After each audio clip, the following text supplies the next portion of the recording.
By 1924, Crowley was living in poverty in France.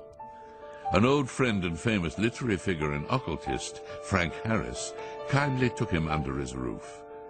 Frank Harris lived with a woman by the name of Nellie O'Hara.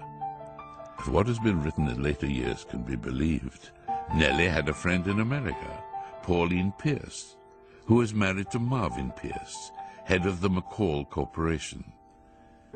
In early 1924, Pauline traveled to France to stay with her friend. Thus it was that four individuals came together: Frank Harris, Nellie O'Hara, Pauline Pierce, and Aleister Crowley. According to Crowley's diaries, during this period in Paris, Crowley underwent the supreme ordeal, linked with his realization of the grade of ipsissimus. According to a description of the rite, on the appointed day, the candidate is attended by one or more chosen and experienced attendants whose duty is A, to exhaust him sexually by every known means, B, to rouse him sexually by every known means. Every device and artifice of the courtesan is to be employed, and every stimulant known to the physician.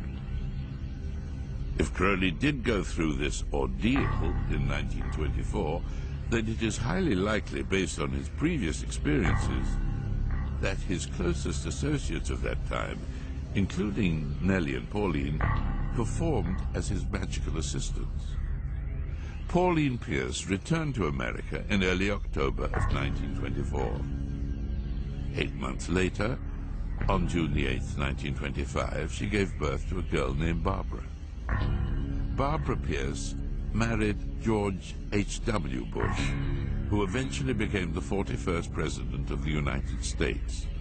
And they had a son, George W. Bush, the 43rd President of the United States. Could the wickedest man in the world, Aleister Crowley, be George W. Bush's grandfather?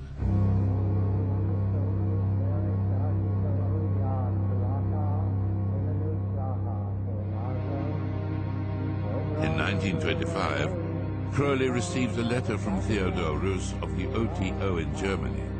A vacancy had become available for international head of the OTO. They had chosen Baphomet.